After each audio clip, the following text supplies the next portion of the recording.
Shalom Aleichem Rabbotai, this is Rabbi Kovacs, and I hope you had a wonderful Shabbat Yom Tov experience. We are continuing the Mishnah Yomi in the 9th parak at the 2nd Mishnah. Today we're learning about the concept of Biur and the geography of Biur. Biur, it's hard to translate, it sort of means getting rid of something. And the concept of Biur for Shemitah is you're allowed to go out into the field or the orchard and gather what you need, a limited amount, not a commercial amount, not a large amount, and you're allowed to keep that in your house and eat from it as long as the same species is available to all of the wild animals in the field. As the pasuk says, "Livchemtecho l'chaya," like the produce of the arts will be available for animals and wild animals. So as long as it's freely available to wild animals, you can keep some in your house.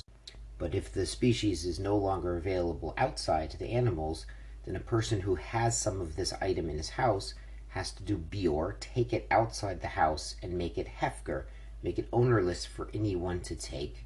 There's a machlokis we'll see later if the same person is allowed to take that item back after he's renounced ownership and made it hefker, or if it has to be mamish hefker permanently.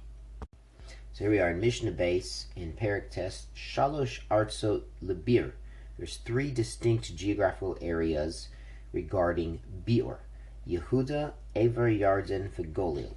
Yehuda is the south near Yerushalayim. Aver Yarden usually means the other side of the Jordan River, but here the Mefarshim say it means what we call the West Bank, the Jordan River Valley, because the other side of the river, the east side of the river, doesn't have Kedusha Shvis. And that's probably why the British gave it away to the Arabs to be their homeland, so they can have that side, because they don't keep Shvius anyway. So that's the Hagolil and the north, the Tiberias area and up north. Shalosh artzot lekol achat ve'achat. And there are 3 sub-districts for each of these main 3 lands. The Mishnah explains, Golil ha'elyon, upper Galilee, Golil ha'tochton, lower Galilee, ve'ha'emek, the valley.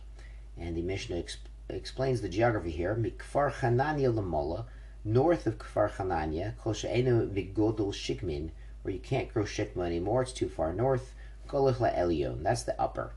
Mikfar Chananya Lamata, underneath Kfar Chananya and south, Kol she'migodol shikmin, where the climate supports sycamore, Golil Tochton, that's lower Galilee. The Tchum and the valley area, that's Tveria. Tchum Tveria, the area around Tveria is the Emek, is the lowland. So that's near the Kinnerets, near Yam Tveria. That's the lower, it's lower in elevation than the rest of the Galil. The Mishnah continues, Yehuda. Yehuda also has 3 subdivisions: Hahar, the mountainous area; Shvela, the lowlands; the Emek, and the valley area. Shvelat Lod, Kishvela Hadarom. The lowlands near Lod have the same status as the lowlands of the south of the area of Yehuda, Har Shalah, and the mountains near Lod, Gehar Melech.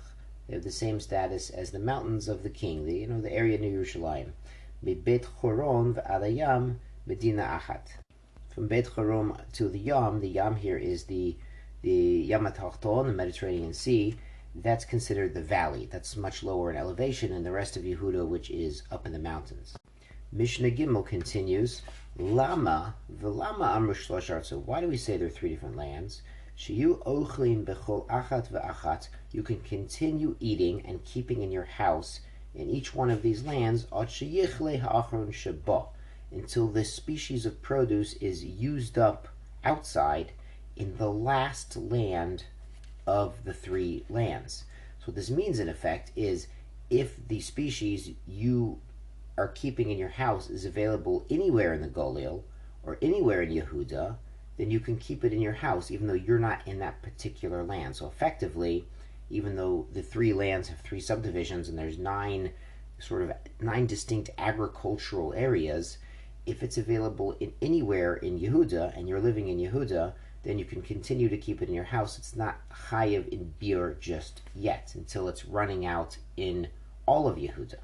Rabbi Shimon Omer, Lo Amru Shalosh Artzot Ele Yehuda. He says the concept of 3 distinct subdivisions only applies to Yehuda. So what he's saying is Yehuda itself is divided into 3 sub-regions, and when the species you're keeping in your house is unavailable in your specific region, your district, then it's chayiv in Biur. But the other areas, he says, Ushar kol artzot kahar melech.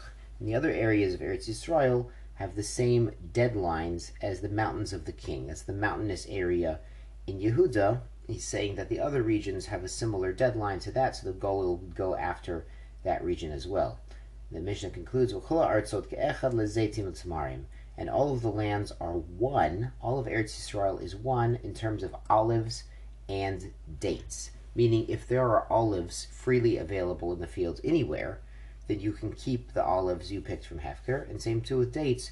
If there are good dates available on the other side of the country, then you can keep the dates in your house. It could be a hashkafic issue that people are prepared to travel a long way to get good dates. And that's something that might be encouraged if someone doesn't have a good date locally, that maybe you could travel and get a good date if it's shayach to make a shidduch that way. It's actually a machlokas. The Bartner says this statement is from Rabbi Shimon, and we don't pass on like Rabbi Shimon, but it could be some of our say the statement isn't Rabbi Shimon and it applies to everybody. Shkoyach Rabosai.